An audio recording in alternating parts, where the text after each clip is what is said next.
welcome to Church History Lecture number 11 on the Viking Age. Now, if you'll bear with me, I'm having a bit of confusion just with one of the settings, so I just need to look at something quickly.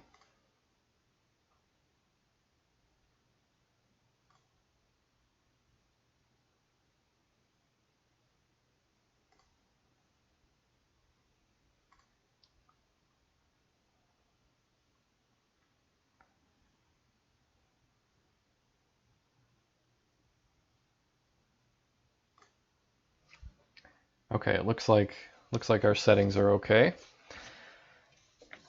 Fixed the issue there. So, okay. Again, welcome. Church History Lecture number 11 on the Viking Age.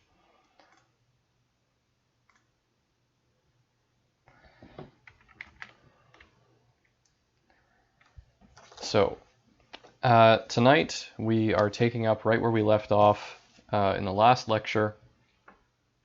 Last time we spoke about the beginning of the Carolingian dynasty of France, and in particular about Charlemagne, who revived the Roman Empire in the West when he was crowned as emperor by Pope Leo in the year 800. So we took it up to the death of Charlemagne, and I introduced the succession and the splitting of Charlemagne's empire after his death. So that's where we're going to take things up. Okay, I see a couple people saying hi in the chat. Thank you. Good to see you there. So we'll get right into it. First, I just want to mention I made use of a new book that I had never used before to prepare this lecture. It's not really about church history specifically, but it's a textbook of medieval history called Western Europe in the Middle Ages. Pardon me. 300 to 1475. Now, it was originally called A History of the Middle Ages and was written by a great historian named Sidney Painter. And then a new edition was prepared by Brian Tierney, and it was released as Western Europe in the Middle Ages under this current title. And in that form, it went through 6 editions.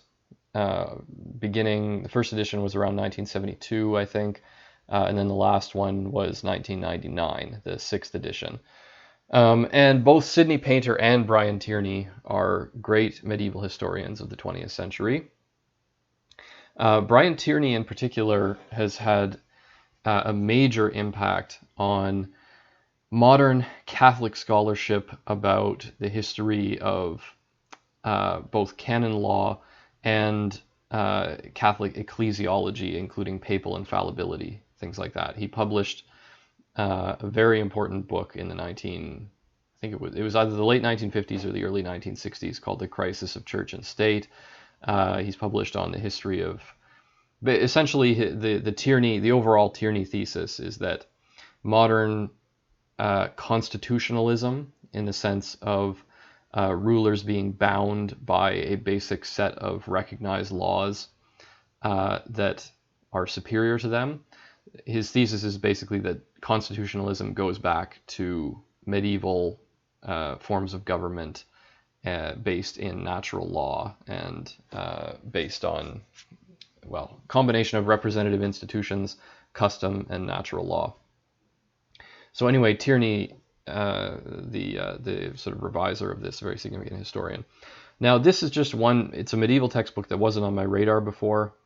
Another historian pointed it out to me, or recommended it recently, and I checked it out. This is the edition that I had available in my university library, only the 2nd edition, but I've now ordered the 6th edition, which I should have in a few weeks. I highly recommend it. If you're interested in reading about medieval history, this is probably the number 1 place I would say to start. This is the best overall treatment of the Middle Ages that I'm aware of. It would have helped me over the last couple of years when I was teaching some of this material. It gives a much more adequate treatment of certain things than some of the books I was using before. So anyway, new book to add to the list of good kind of handbooks and overall reference works. Okay, so the Viking Age. Let's get into things.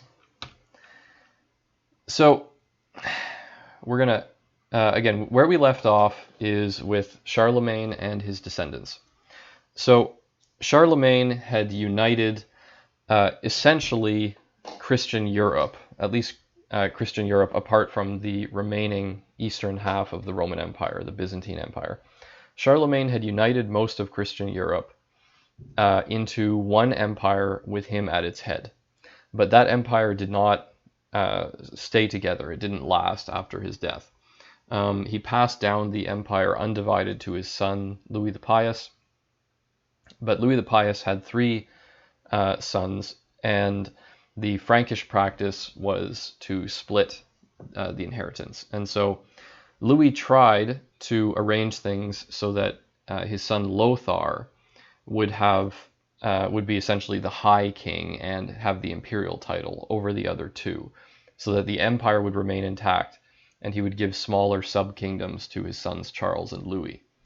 But Charles and Louis were not too happy with this, and so they fought a series of civil wars with Lothar to kind of expand their territory and to assert their independence from his overlordship. And they ended up essentially winning that and negotiating a truce between the three brothers called the Treaty of Verdun. And the Treaty of Verdun divided Charlemagne's empire in this fashion between the three brothers. So the imperial title went to Lothar.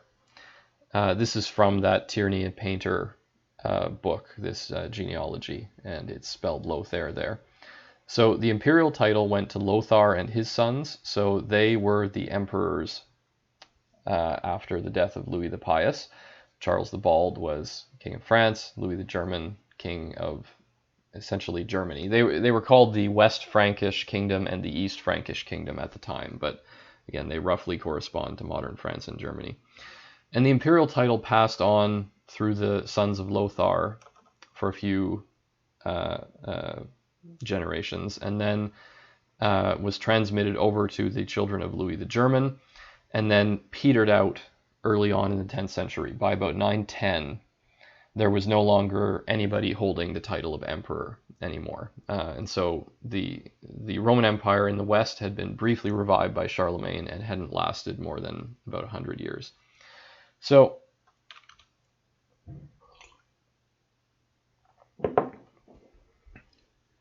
this splitting of the empire and the kind of constant cycle of civil wars that it engendered because of the rival claims of the various descendants of Charlemagne, and all of them ambitious to expand their territory.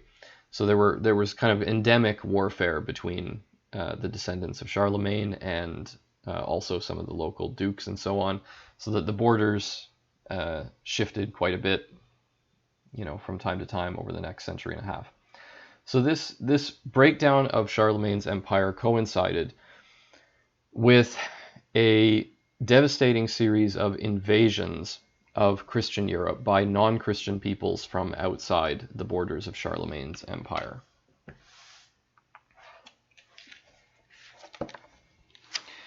So there were a series of very destructive incursions launched by three different peoples, beginning around 800 or a little before. 787 is the first Viking raid on England. But basically this phenomenon of these invasions dominates the 9th century from about 800 to 900 and continues into the 10th and basically comes to an end around 950 or so. So the three invaders, they come from the south, the east, and the north. Now this is a nice colored map, and I'll probably come back to it, but I think this map gives, not quite as attractive, but gives you the picture a little more clearly. So from the south, the Muslims who had conquered North Africa about a century before the Muslims invaded across the Mediterranean. So at this time, the Europeans called them Saracens, which actually ultimately etymologically means children of Hagar, if you remember the biblical story of Hagar. It goes back to a word, Hagarenes, so Saracens. So the Saracens had become masters of the Mediterranean through their conquests, and they began attacking the European Christian islands in the Mediterranean. So they captured Sicily around 820, and then went on to capture Sardinia and Corsica, and they raided all the coasts of Christian Europe. Spain had already been completely conquered by them, right? And there were just a few pockets of Christian resistance in the north. So there were devastating raids by the Saracens in southern France. They sailed up the valley of the Rhone River here and raided southern France and made bases near Marseille. They actually set up kind of bases and outposts in the Alps so they could raid the Alpine passes. And there was even a pope who was killed during one of those raids. And they marauded all through Italy, including attacking Rome in 843. They kept bases in Italy into the mid-10th century and were finally expelled by the Byzantine Empire later on. So from the south you have Saracen attacks, and Sicily was held by them for a good century or so into the 1050s approximately. So from the east you have the Magyars. The Magyars were, I believe they are ethnically related to the Finns and the Turks. So they ultimately come from sort of Central Asia.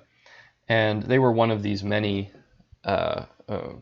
horse-riding steppe peoples who occasionally invaded Europe across the sort of Carpathian plain here. So they invaded in the late 9th century.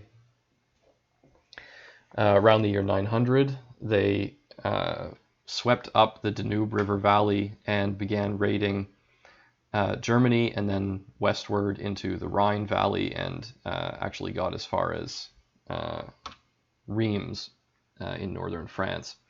And again, they were very devastating. They ravaged this whole kind of central European area until they were finally defeated in a decisive battle by a German king named Otto I in 955. And I'm going to come back to Otto I a little later. And then finally there's the Vikings. So the Vikings were Scandinavian peoples who came from Denmark, Norway, and Sweden. And they are part of, they're kind of like the last phase of Germanic migration, right? The 4th, 5th, and 6th centuries saw this great wave of inward migration of Germanic peoples into Europe, into the territory of the Roman Empire. And the Vikings are sometimes viewed as the last wave of that. They moved into the Scandinavian lands and gradually settled and established political kingdoms there. But beginning around the 770s, bands of raiders that the Norsemen called Vikings began leaving those lands and essentially going on adventurous pillaging raids to lands as far as they could reach. And the Europeans called them Northmen or Norsemen. And it's far from clear why there was this huge sort of outbreak of Viking incursions at this particular time. There's a generally accepted component, which is growth of population in the Scandinavian lands, which can support a fairly limited population, and so became sort of crowded, and many young men who couldn't be supported, who basically were encouraged to leave and go off and try to provide for themselves some other way. Um, and then also another theory is that a lot of these adventurous kind of young men were just not interested in the political control that was being developed by the rising kings and so on. So, they wanted to go their own way. So the Vikings were the largest scale and the most devastating of these three invasions. So early on, they merely raided. They sailed long ships like these ones, and they could sail upriver very far inland, and they could move very quickly. So they could strike without warning, raid a town or village or monastery or church, carry off a lot of booty, and be gone quickly. And so initially, again, it was just a series of raids, but they gradually became more and more organized and large scale. I see. Climate change. That might be a factor actually. I'd have to check into that one. Um, yeah, let me just sort of file that one away and see if I can come up with anything more about it. So again, initially these were just raids, and because they were so quick and mobile and they could sail so far upriver, the locals were basically helpless against them. They could in the early 9th century, essentially every summer would just bring unpredictable Viking raids, and without warning, the town could be attacked and burned to the ground, or again, a whole church or monastery looted and the booty carried off, and so on. And they could also sail extremely far. It's really impressive what they accomplished in these years. So they initially raided the British Isles and the North Sea coasts of Europe, sailing upriver quite a ways into France, raided Muslim Spain, but they also sailed around through the Straits of Gibraltar and into the Mediterranean, and ended up eventually capturing Sicily and becoming a significant political force in the Mediterranean lands. And also, Vikings from Sweden sailed east. They essentially dominated the Baltic Sea. They sailed upriver into what's today Russia, settled at Novgorod, and portaged down to the Dnieper River, which drains into the Black Sea. And from there, they were able to go essentially become traders on the Caspian and Black Seas, including with Constantinople. And there was actually a contingent of Swedish Vikings recruited into the emperor's elite guard called the Varangian Guard. And they also began building the state that became Russia, based initially at Kiev, by essentially dominating the Slavic peoples who lived there. Now, finally, they also went to Iceland. They began settling in the island of Iceland around mid-9th century, and there was already a colony of Irish monks there, but they made Iceland a Norse island. It was ruled by the King of Denmark up until about 1944. Sailed onward and found Greenland and set up a series of settlements along the coasts of Greenland. Now, climate change was mentioned. The climate was a bit warmer at the time, and so farming and sheep raising and so on could be pursued in the coastlands of Greenland. So there were Norse in Greenland until the 15th century. And we have the famous event, which is documented in a couple of Norse sagas, of Leif Erikson sailing from Greenland and reaching the coast of North America right around the year 1000. And most likely he sailed past Baffin Island and Labrador, and made ground either in Newfoundland or maybe PEI or Nova Scotia. And because he found wild grapes growing there, he named the land Vinland, means wine land. So, okay, that's the Vikings. Now, the nature of the Viking attacks. Oh, I mentioned that they tended to target churches and monasteries in particular. These tended to have some liturgical vessels made of precious metals, right? So they could carry off gold or silver. And a lot of the manuscript treasures of those monasteries were destroyed. Now, this is one that wasn't destroyed. It's just an example of some of the heights of medieval manuscript illumination, the Book of Kells from Ireland. Now, the nature of the Viking raids, again, was such that the local population at the time was totally unprepared to stop them. And it gave rise to the feudal system, which is one of the really characteristic elements of medieval civilization.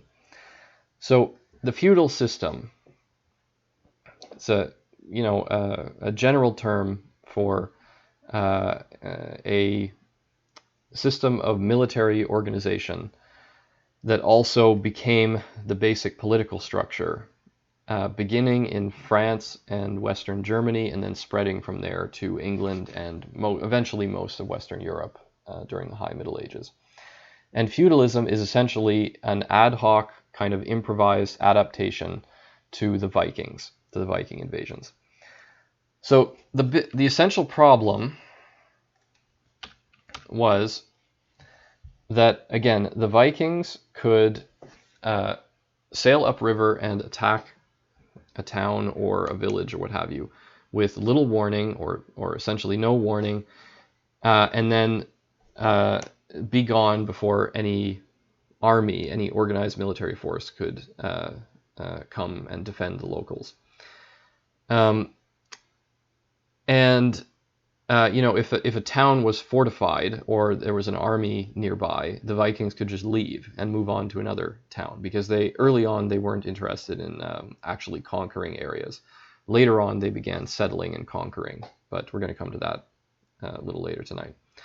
So early on, the typical sort of Charlemagne-style method of military organization, going back even to Charles Martel, was that in the spring, all of the nobles of the realm would gather their armed forces and they would muster at some agreed place to join up with the king and form one great big army.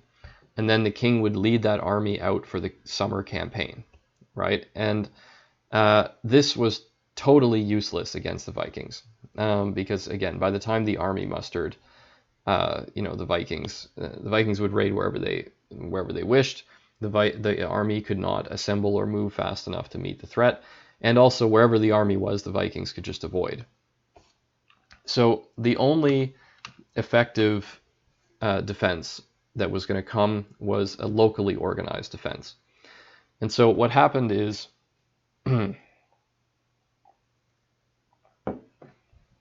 again, not in any overall planned way, but in a kind of improvised ad hoc way, the local knights and kind of able-bodied military men began to organize together to protect their local region, and we're talking small regions, right?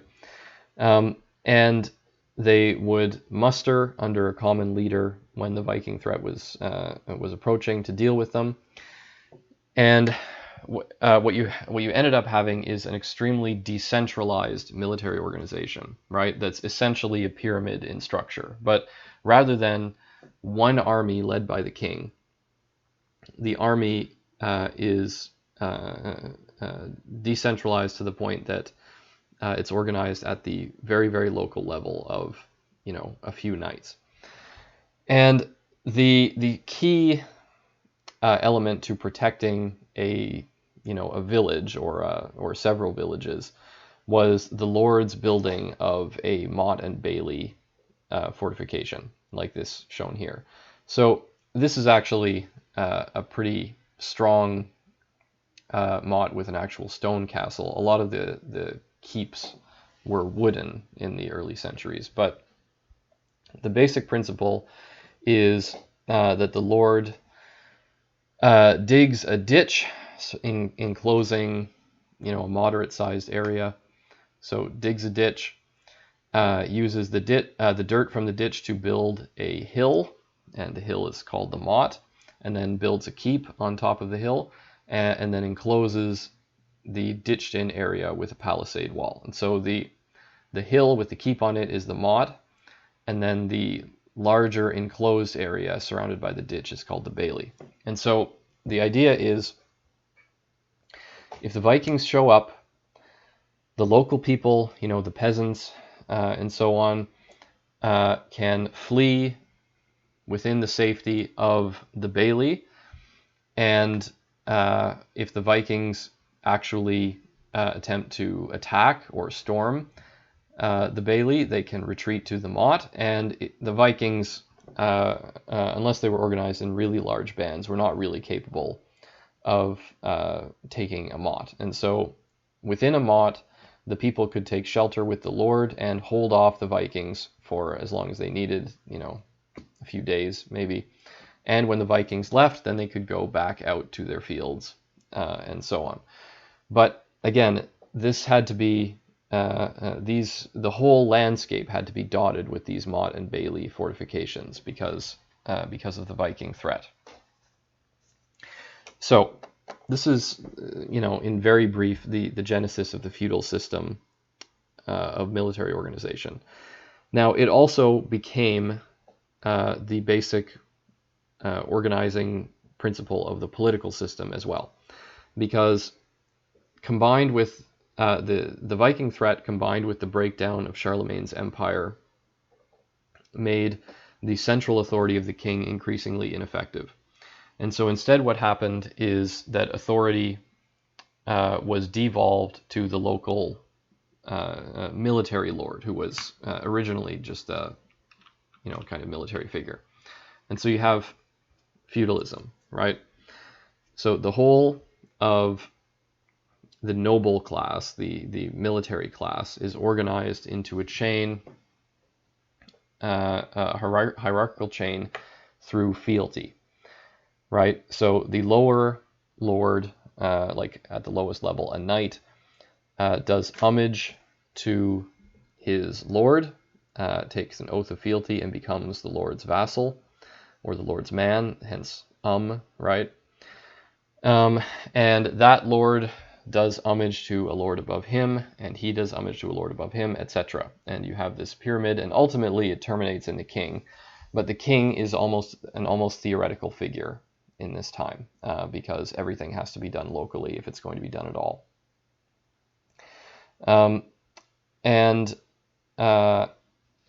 So this is from the Bayeux Tapestry. It shows Harold Godwinson swearing fealty to William the Conqueror. Ubi Harold sacramentum fecit Wilhelmo Duci, when Harold made a vow to William the Duke.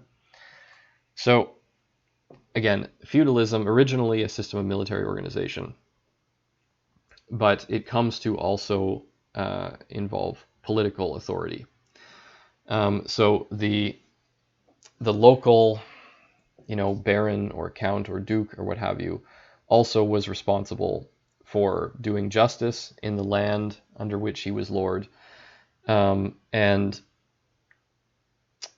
protecting the local people from harm, and so on.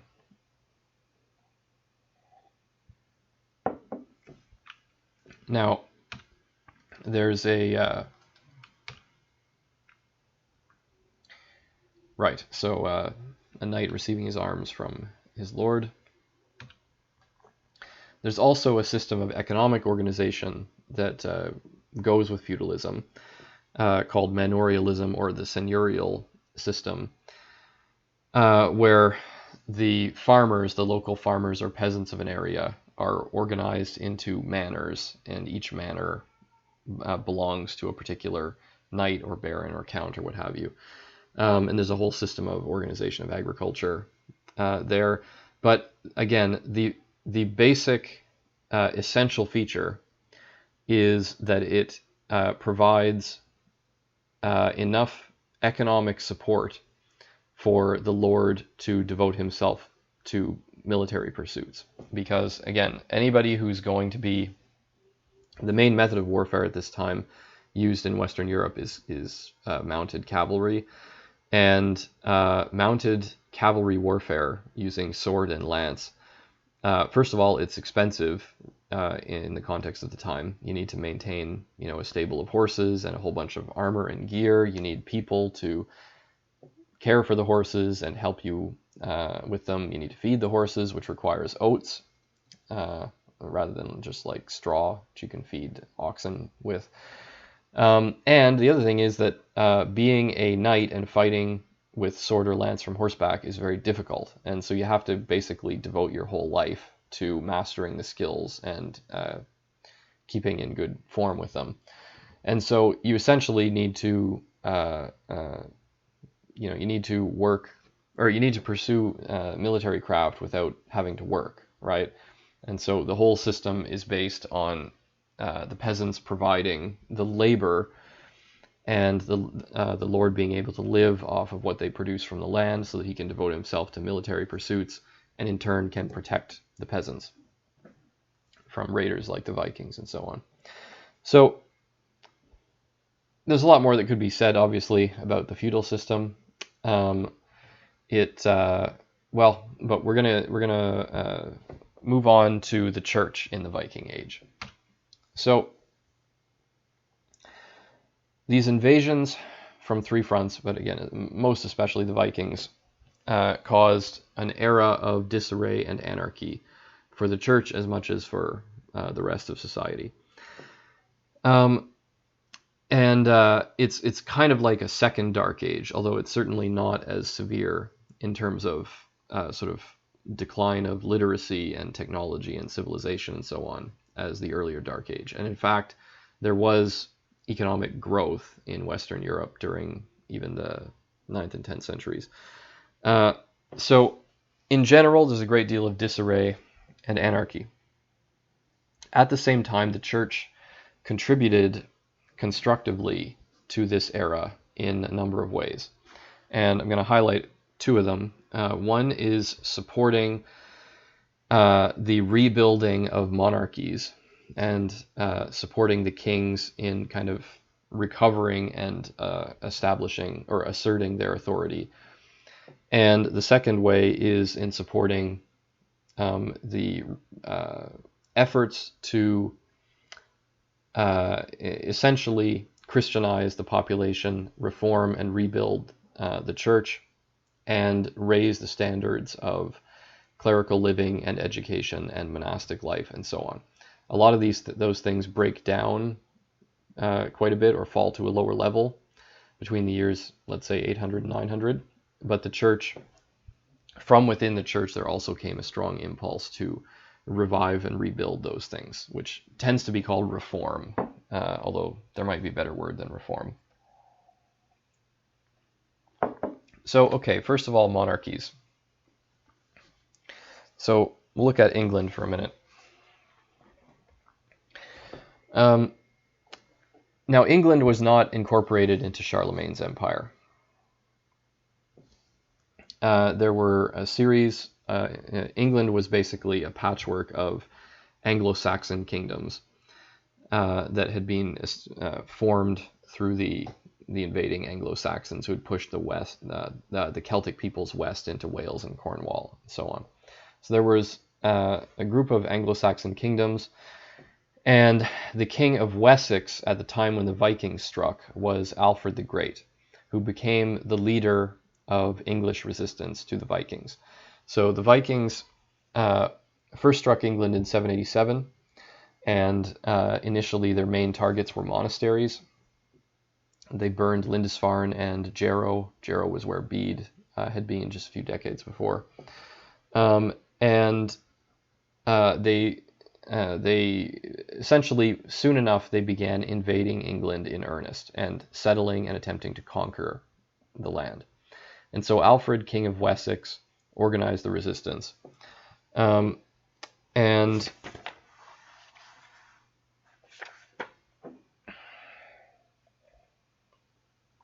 he's generally considered the greatest king of England.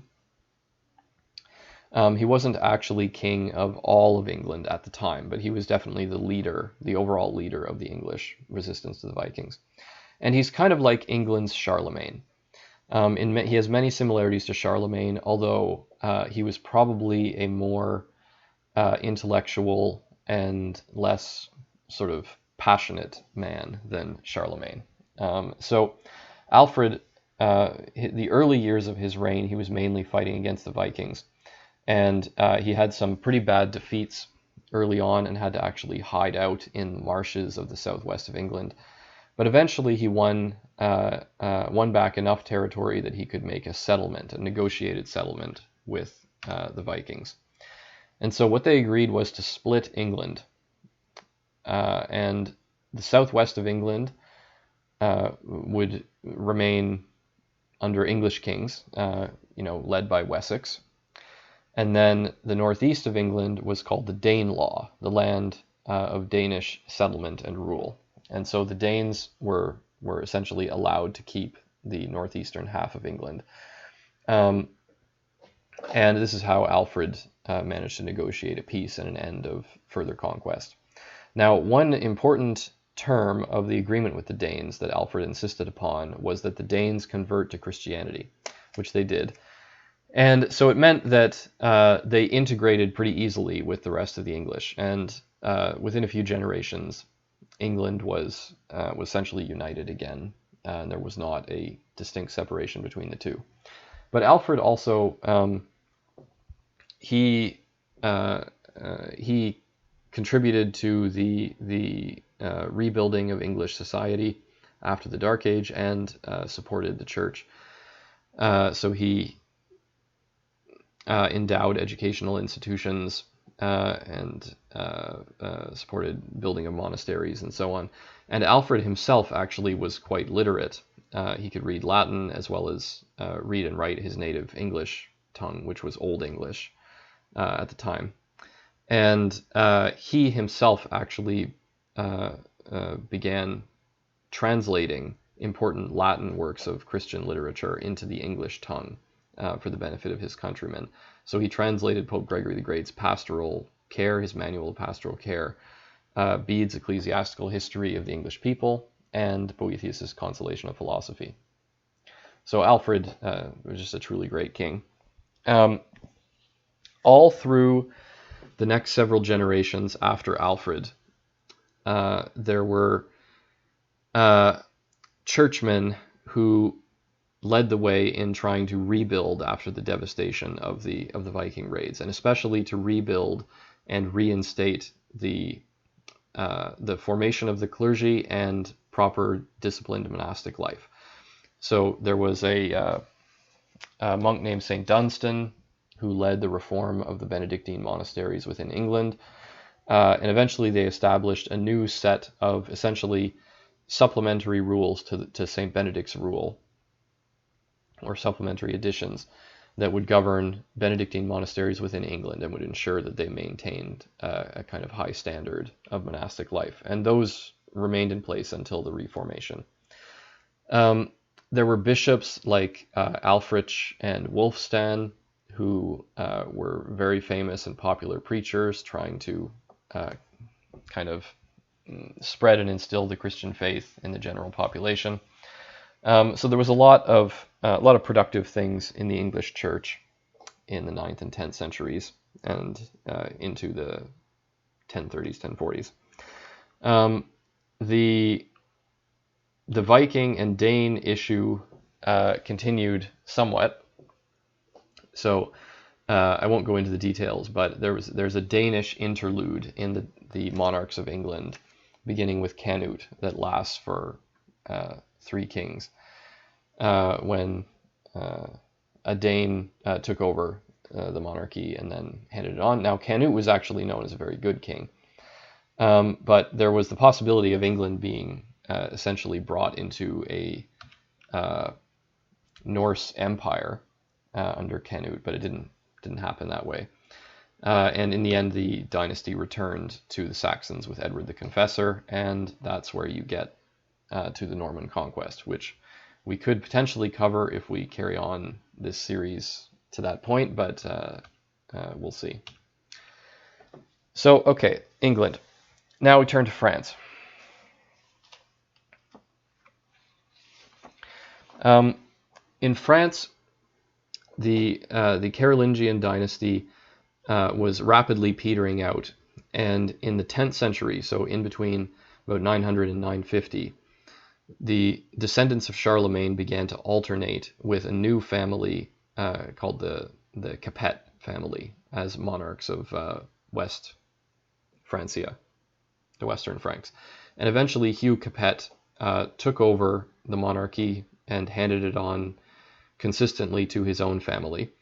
In the early Middle Ages, there was a tradition of electing kings, and it was usually understood that the king would be elected from within a dynasty. But the point is, it didn't always have to be the eldest son from that dynasty. But with Hugh Capet, he established firm tradition of hereditary inheritance within his family. And so his dynasty is called the Capetian dynasty, and it's the dynasty that lasts, it's the dynasty of the Kingdom of France all the way through the Middle Ages. And even to this day, the heirs of the French monarchy are descendants of Hugh Capet. So in France, the Capetians, their main task was to restore the monarchy after the almost total breakdown during the disintegration of Charlemagne's empire and the Viking Age. So this map shows the blue is what's called the royal domain in the year 987, so the early Capetians. And then the other colors are the various duchies and counties that the Western Frankish realm had been divided into. So Hugh Capet, you can see, he only directly controlled a very small proportion of the land of Western France. And there were much more powerful lords, the Duke of Aquitaine, the Count of Anjou, Duke of Normandy, and so on, who could stand up to the king very easily and essentially govern their realms totally independently if they wanted to. And so France, which had once been united under Charlemagne, was almost totally fragmented. And the main task for the Capetians was to, again, restore the monarchy, restore the actual rule of the king, as opposed to merely acknowledging him as theoretically the feudal overlord at the top of the pyramid. And also to rebuild and restore the proper functioning of the church, again, after the devastation of the Viking raids. So the bishops in France strongly supported the king, and it's in a couple of ways. So first of all, they supported the king as the sort of legitimate ruler of France, as he was still anointed by the Bishop of Reims as king, and he was still the heir of Charlemagne's title. And the bishops considered that the king was the proper person to govern the whole realm, and all these various feudal overlords had a duty to obey him and to cooperate with him, rather than essentially usurp independent authority and break the realm into many components. The other element, though, was that the local lords had essentially completely taken control of the church. So during the Viking raids, again, the feudal system developed, and the feudal system is based on a division of land, right? Because you need a certain amount of land to support, one mounted knight, right? And so each plot of land that can support a mounted knight is supposed to provide a knight in the feudal hierarchy of military organization. And the elements of the church hierarchy owned land, because again, that was the only way to provide a living for anyone. It was not really a money economy. So if you have a parish, you need enough land to be owned by that parish to support a parish priest. If you have a diocese, the bishop needs to be a landowner so that he can live off of the produce of that land. Same for a monastery. So all of these ecclesiastical elements became incorporated into the feudal system and had to provide their own, component of knights and military service and so on. But also, because of their position in the feudal system, the lords had a strong incentive to control the appointment of the bishops or the abbots of the monasteries, or even the local parish priests and so on. Because these were, these were not just pieces of land. These were people who would potentially provide military support to one lord or another. And so each local lord had a strong incentive to have a bishop in place who would be loyal to him and would cooperate with him. So the local lords essentially gradually took control of the church institutions. And the bishops of France tried to assert their independence. The bishops and the monasteries tried to assert their independence when they were minded to do so, at least. And they essentially did this sometimes by appealing to the popes, but there was not much help to be had from the popes at the time for a variety of reasons, or by appealing to the king and allying with the king. And so you have this kind of productive alliance between the bishops and the Capetian kings of France. And very gradually, one of the sort of long-term processes for the monarchs of France is, again, to assert their authority and bring all these various lords under their rule. And it goes on in tandem with the church asserting its independence from these lords at the same time. Now, in Germany, we have the revival of the empire, of the Roman Empire, by the king of Germany, Otto I. So Otto I, he becomes king of Germany, inheriting essentially the East Frankish title in the 940s. And then he wins a very decisive victory against the Magyars in 955. And soon after, in 962, he goes to Rome, specifically invited by the Pope to come to the Pope's aid to help him militarily against some locals who are threatening Rome. Otto I goes to Rome, and he is crowned Holy Roman Emperor by the Pope at the time. This is John XII. And so he revives, the Roman Empire is revived. But now it goes with the kings of Germany. And so it's sometimes called the Holy Roman Empire of the German nation. And the Holy Roman Empire in this form lasts until 1806, when it is abolished in the wake of Napoleon's conquests and replaced by the Austrian Empire. Now, in Germany, the lay control of the church was taken to its greatest extreme, because the Ottonians, that is Otto I and then his descendants as emperors, they had a kind of similar predicament to what the kings of France had, which is they were confronted with many rival lords, dukes, counts, and so on. Places like Lotharingia, Swabia, Bavaria, Saxony. So they had all these rival dukes and counts who had a strong interest in maintaining their de facto independence and resisting the reassertion of imperial authority.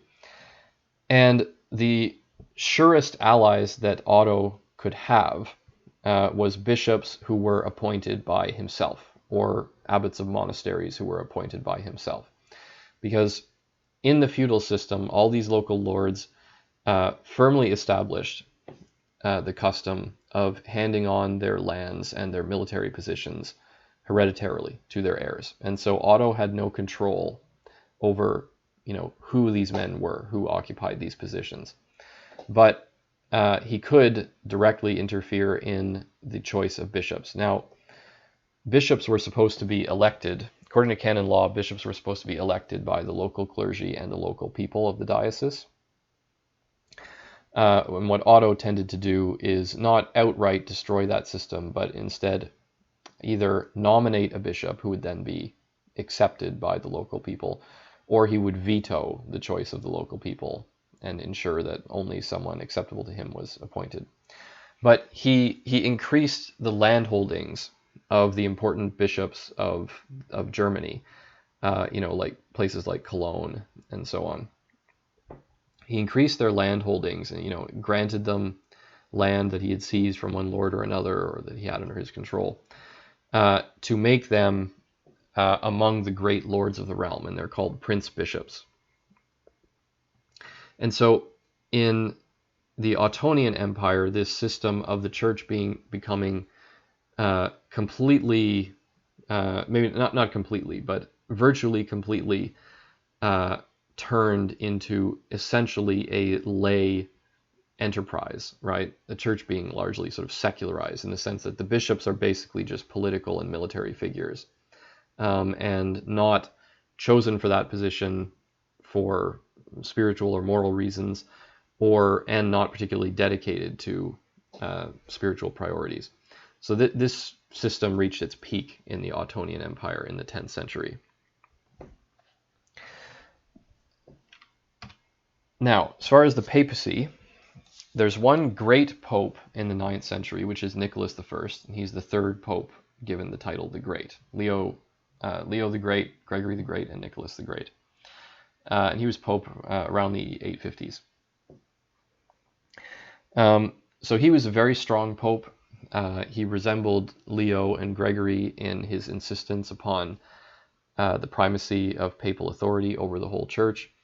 And he also stood up very strongly to Lothar, the Carolingian emperor, in relation to his moral conduct. Lothar attempted to divorce his legitimate wife and replace her, marry a new woman. And Nicholas I condemned this. He condemned the supposed annulment as false, and under Nicholas I's pressure, Lothar actually went back to his first wife, brought her back into his household.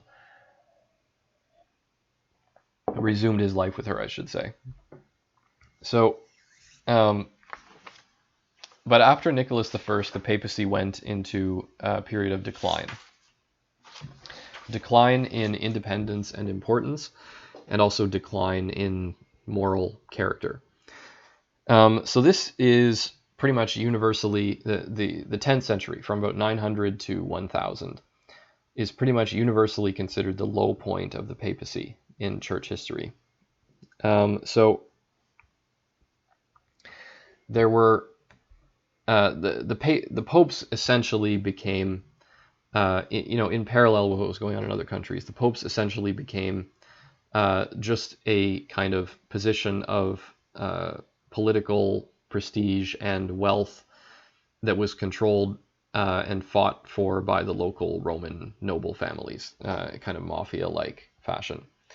And so there were several popes during that century, like not a few, who were murdered or engaged in all kinds of chicanery to get their office.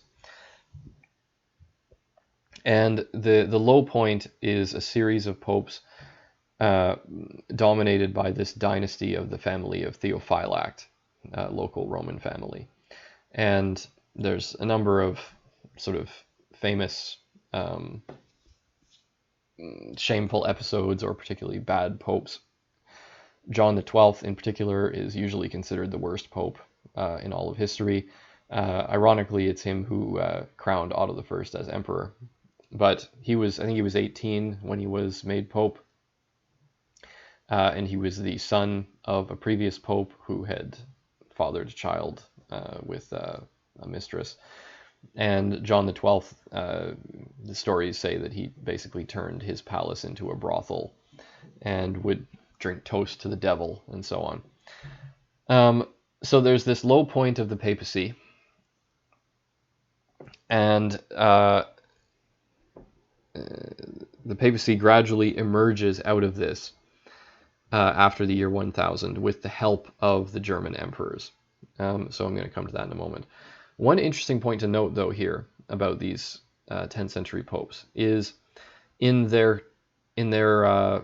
teaching on faith and morals, there's nothing at all wrong with them.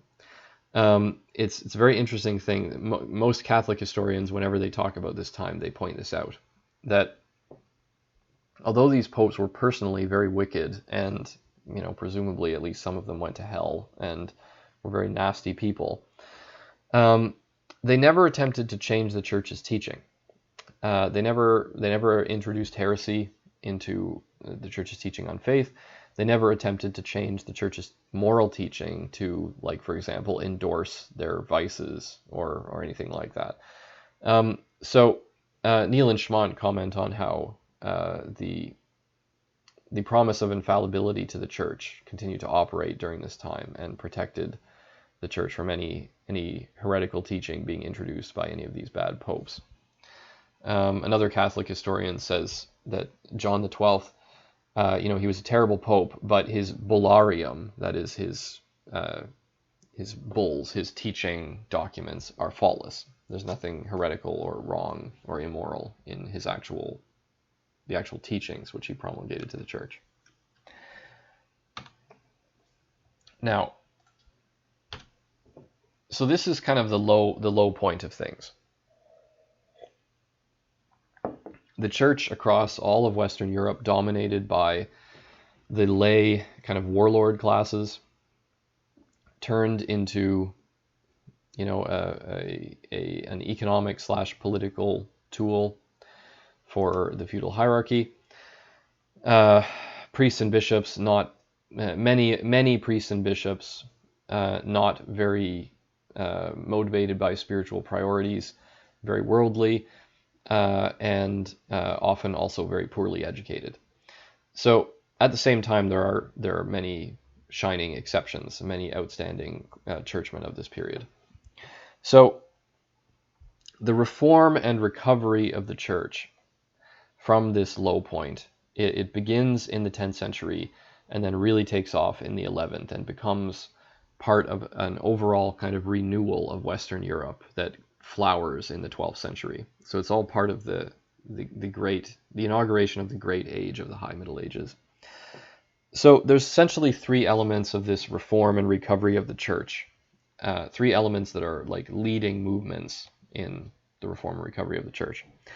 So one element comes from the monasteries, a second comes from the bishops, and then a third comes from the papacy.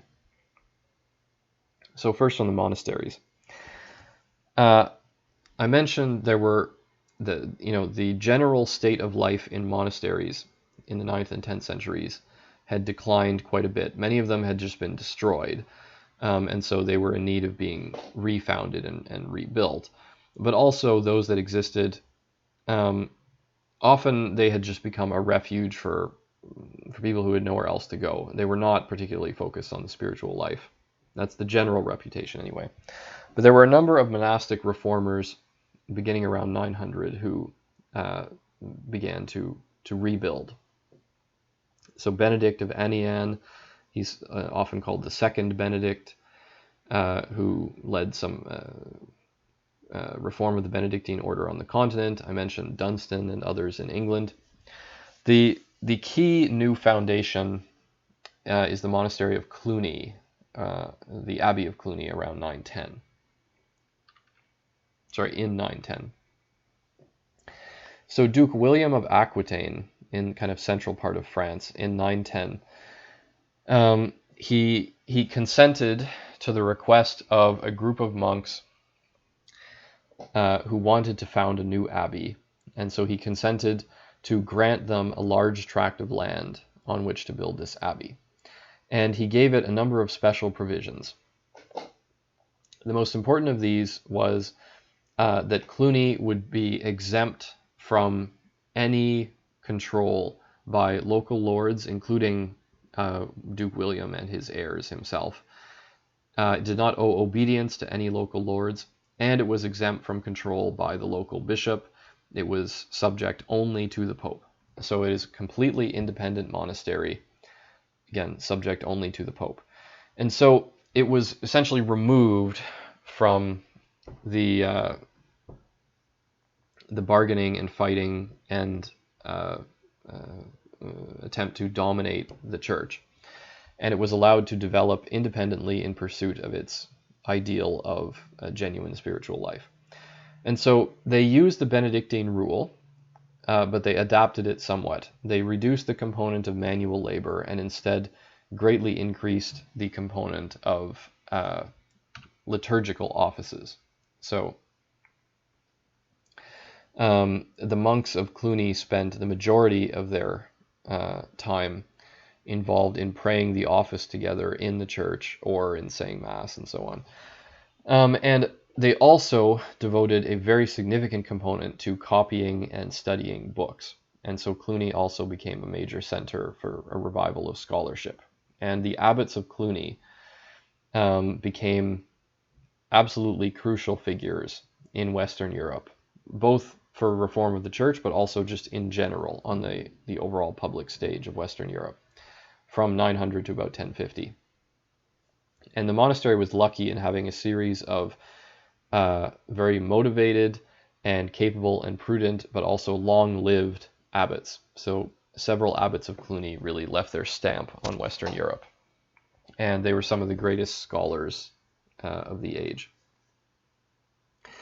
So this new foundation of Cluny became hugely popular very quickly. The number of monks at Cluny swelled very fast, so they had to, they consecrated their first church, and then very soon they had to build a second one, which was much larger.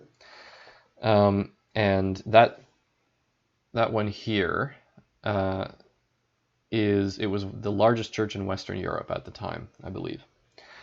So first of all, Cluny itself grew massively as it was swelled by monks, but also the abbots of Cluny began to receive numerous requests from other monasteries across Western Europe that wished to reform on the model of Cluny, but needed help.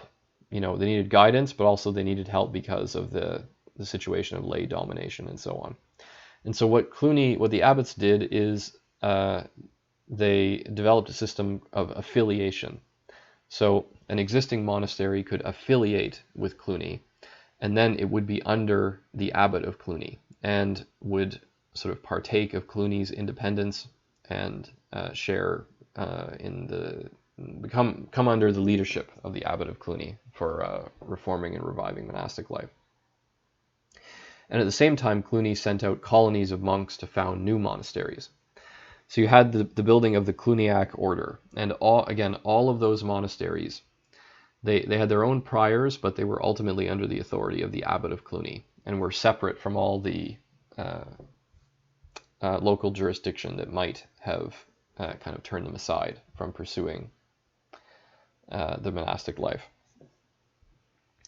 So from Cluny, you have this big revival of the spiritual life in the monasteries all across Western Europe, and devotion of more and more people to prayer to merit God's grace.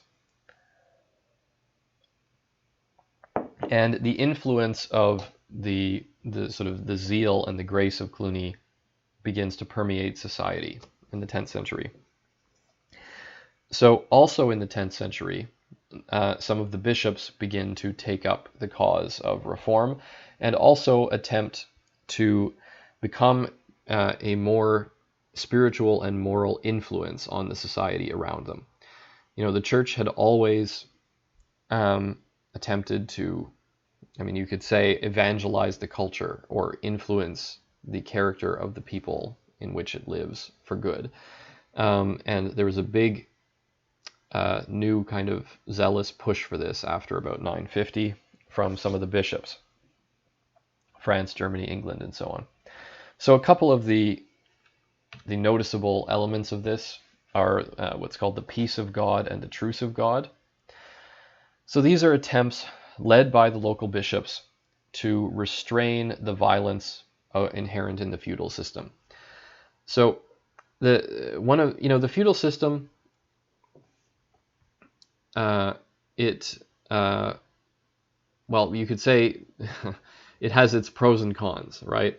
It was developed through improvisation to deal with a very specific problem, and it did basically solve that problem. The Viking raids, right? The other thing that helped was signing agreements with the Vikings to settle peacefully, like Alfred had done. The King of France also did that, allowing Rollo and his Normans to settle in Normandy, becoming the Duchy of Normandy. But the feudal system, one of its downsides is that you have this whole class of people who have to devote their whole life to military pursuits, right, in order to be mounted knights. So the whole feudal class is a military class, and they, when they're not fighting, they're hunting, and when they've done enough hunting, the only thing for them to do to keep themselves in military shape, but also for amusement, is fight.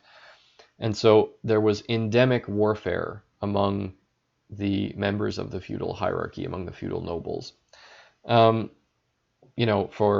enlarge their own territory, or to get revenge for a wrong done, or just because they enjoyed it. And the bishops, with the peace of God and the truce of God, attempted to rein this in and restrain it. So the peace of God was essentially like laws of war, that people in a state of combat should refrain from attacking non-combatants and neutrals, clergy, peasants, townsmen, traveling merchants, and not touch their property, and so on. And they could be excommunicated for violating this. It was a crime to violate this. The truce of God prohibited warfare during particular times of year. So prohibited during Lent, Advent, major holidays, and every week from Thursday to Sunday. So it's a pretty big limit on the days when you're allowed to make war. So Monday to Wednesday during certain seasons of the year, when those days are not major holidays and what have you. So again, it's attempting to reduce the amount of warfare and violence in medieval society. And so the bishops used their positions of influence to try to influence the feudal class this way. Finally, the papacy. So the papacy emerges out of that low point in the decades after 1050, and I said with the help of the German emperors. So the German emperors began essentially controlling appointment or election to the papacy in a similar way to what they had been doing with the bishops after about around the year 1000. So they wouldn't actually specifically appoint someone to be the pope. Again, he was theoretically he was elected by the local people and clergy of Rome. But by nominating a candidate and then having him accepted, or by vetoing an elected candidate, they could control who the pope was. And the German emperors at this time actually appointed some decent popes who, unlike the popes dominated by the Theophylacte dynasty, they pursued some of the same reform efforts and spiritual priorities as the rest of the church was being permeated with. And a key event is what's called the Synod of Sutri in the year 1046. So at this time, the German Emperor Henry III came to Rome because he heard that there were three different men disputing claims to the papacy. So there were three candidates, all claiming to be rightful pope. Two of them were just leaders of factions. One, Gregory VI, was actually a reformer. They all had a certain claim to the office. Henry induced them all to resign, and then had a new pope elected, who was pleasing to him. Now that pope only lasted a few years, and then the next pope who was elected with the blessing of the emperor, was Pope Leo IX. And so the Emperor Henry III essentially brought Leo IX to the papacy. And Leo IX became the first of the major reforming popes, the first popes who really took the lead in turning what began, the reform movement that began in the monasteries, into a movement led by the church across all of Western Europe to build a truly Christian civilization. Leo IX began this process, and it really, the really standout pope comes a generation or two after with Gregory VII. But Leo IX, he traveled all around Western Europe, holding local councils, trying to restore the proper sort of condition and condition of the church and observance of canon law and so on. And he also he brought a number of people who had essentially gotten their formation in Cluny or affiliated with Cluny. He brought a number of them to Rome to be his sort of court of advisors. And he took a momentous step in this, which is he founded the College of Cardinals. So the term cardinal was older than Leo IX. It was a term for the priests and bishops of the local little dioceses in and around Rome. But what Leo did is he bestowed these titles of cardinal priest, cardinal bishop, etc. on men that he chose to be his close advisors and helpers. And so they became essentially the Pope's court, right? The College of Cardinals. And the men that he brought to be his court of advisors were some of the leading reformers and writers and scholars of the time. And so this College of Cardinals that Leo IX assembled is going to become the source for the reform that Gregory VII leads in the next generation.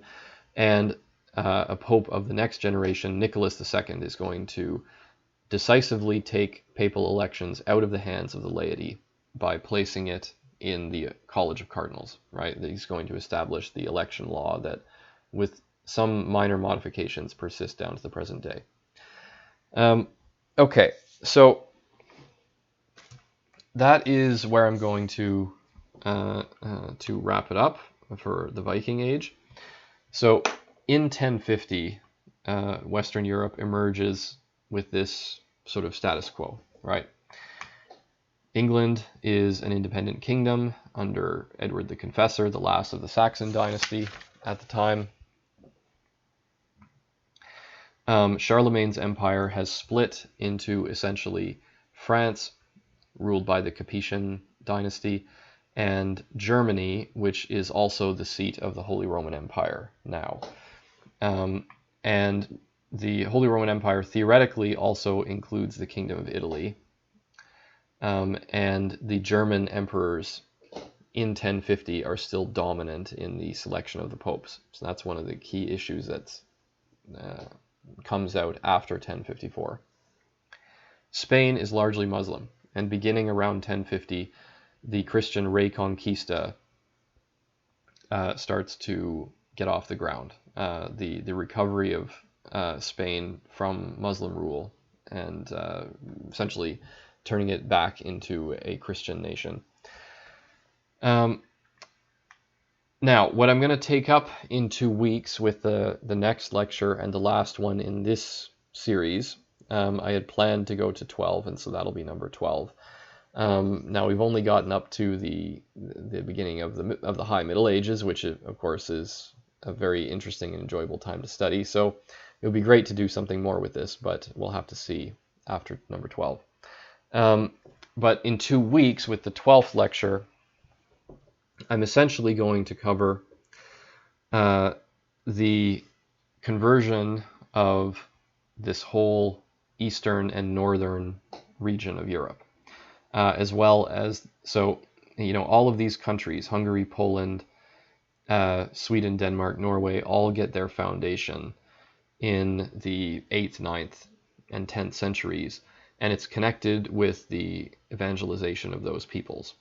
So I'm going to cover that in 2 weeks when we come back to this series, and I'm also going to cover the split, the East-West Schism, the split between the Catholic Church and the Eastern Orthodox churches. Okay, so I'm going to look at the questions for a minute.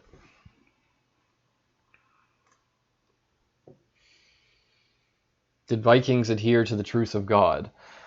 Well, the thing is, the truth of God, by the time the truth of God is a major movement, which is a little after the year 1000, the Vikings, well, the Scandinavian peoples have virtually all either become Christian or are on their way to becoming Christian. Their kingdoms have become Christian kingdoms, and they are rapidly settling down and assimilating into like Western Christian civilization. So the Viking threat, in terms of these independent raids by pagan Vikings, is largely over by the time the Truce of God really becomes a major movement. And again, the conversion of the Scandinavian peoples I'm going to come back to in 2 weeks. But I mean, as far as general adherence to the truth of God, I think best I can say is that it's spotty, right? Like the bishops do what they can, but it's whether people observe it depends on a combination of their motivation, their respect for the church and morals and so on, and in the power of the bishops to do anything to influence them. But I think it's fair to say that there was a general expectation of observance of the truths of God, right? So violation of the truths of God would not just be like the bishop would complain, but would also bring serious social stigma and potentially reprisals and enforcement from other lords and so on. Was Henry VIII a descendant of Vikings? Well, I think the simple answer is yes. I would have to refresh my memory on the exact details of his genealogy, but so let me go back to this dynasty of the kings of England. Here we go. Okay.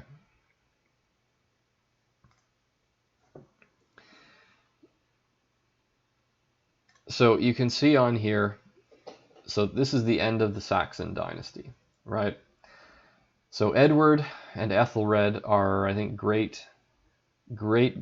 great-great-grandchildren of Alfred. And then you have this Danish interlude. So Canute, what happens is he successfully conquers a major portion of England and then makes an agreement with Ethelred to split the country between them. And the agreement is whichever one dies first, the other will become king of all England. And Ethelred died in 1016, very soon after making this agreement. And so then Canute became king of all England. Like I said, he was actually a pretty good king. And then he handed it on to his two sons, Harold and Hardicanute. Lovely name. But with the death of Hardicanute, another descendant of Alfred was able to reclaim the throne. And so the Saxon dynasty resumed with Edward the Confessor.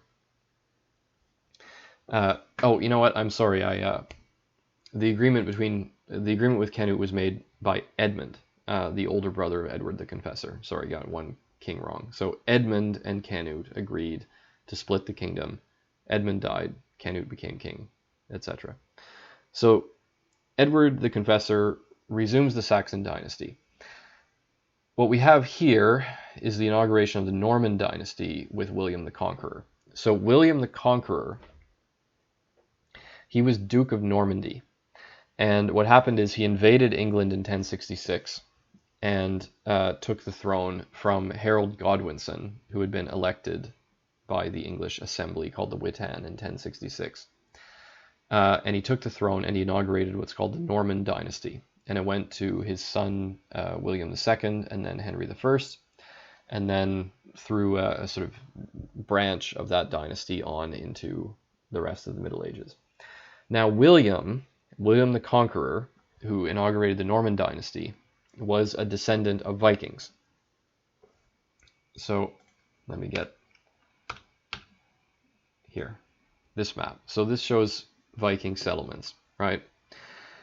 In the year 911, the King of France, Charles the Simple, made an agreement with a Viking leader named Rollo that Rollo and his Normans would settle in what's called Normandy. It's named after them, right, on this coastal region of the English Channel.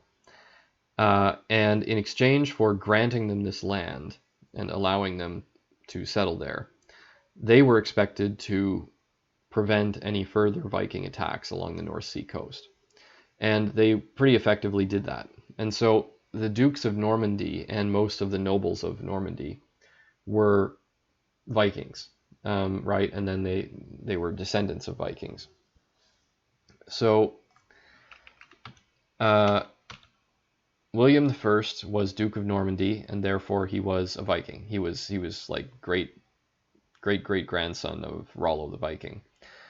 He inaugurated the Norman dynasty, and all of the monarchs of England since then up to today, I believe, are descended, like at least they aren't necessarily direct sort of male line heirs of William the Conqueror, but they are descended from William the Conqueror in some fashion, through some branch of relatives.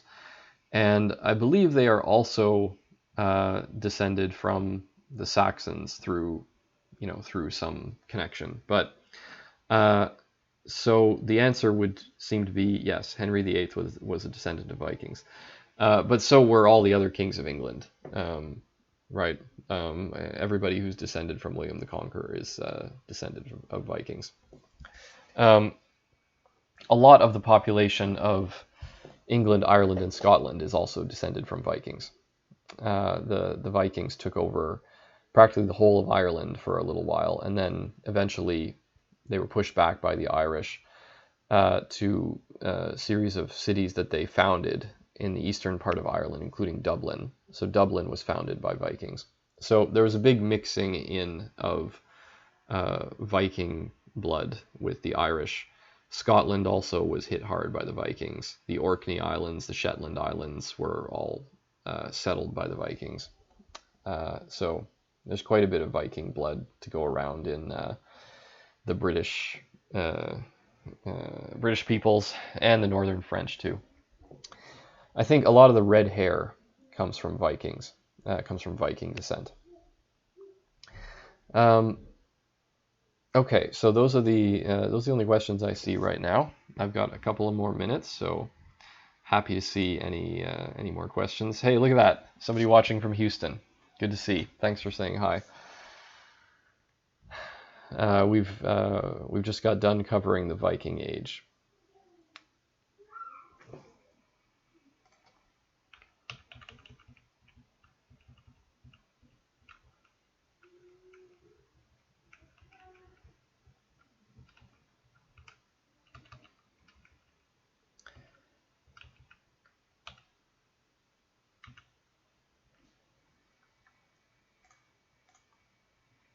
I'm just going to put this back up again.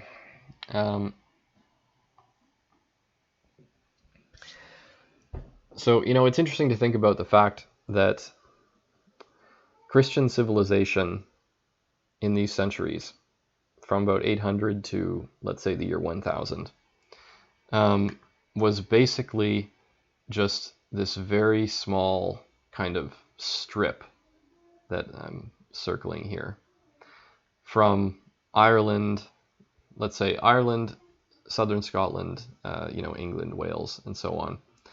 France, Western Germany, Switzerland, Italy, and then the Byzantine Empire, Greece, and parts of Turkey. Basically, this little strip in the middle was Christian civilization, and it was surrounded by foes on all sides during those centuries. and was invaded from all sides. Right, again, Muslim invasions took North Africa and Spain, and then across the Mediterranean, pagan Magyars from the east, and then pagan Vikings from the north. And the invasion from the south was only defeated militarily, and was eventually turned back and recovered militarily through the reconquest of Spain, although North Africa was never recovered. The other invasions, the Magyars were also stopped militarily, but in their advance. But the Viking and the Hungarian invasions, there was a military component to stopping, the raids and pillaging and conquest and so on. But the sort of parallel with the Spanish reconquest is not a military thing. It's the counter invasion of the pagan Magyars, and even more so the Scandinavian peoples. The counter invasion is through spreading the gospel. It's through missionaries. And so what happens is that these people are brought to make peace with Christian civilization, and then become part of it and bring their own contribution to it, join up with it, and become firmly integrated into it. Not through military conquest, not through military or political domination, but through the preaching of the gospel and their acceptance of the gospel, and then basically consenting to join up with Christian society. So that's what we're going to get to in 2 weeks. I'm going to talk about the conversion of these peoples to Christianity and the beginning of the Christian kingdoms of Northern and Eastern Europe, and how they, the beginning of this kind of widening of Western civilization beyond that little contracted territory that we were looking at today. Okay, and that's where I'm going to leave it. So, thanks for tuning in. Great to have you. And looking forward to next time. Until then, thanks for watching, and I wish you grace and truth.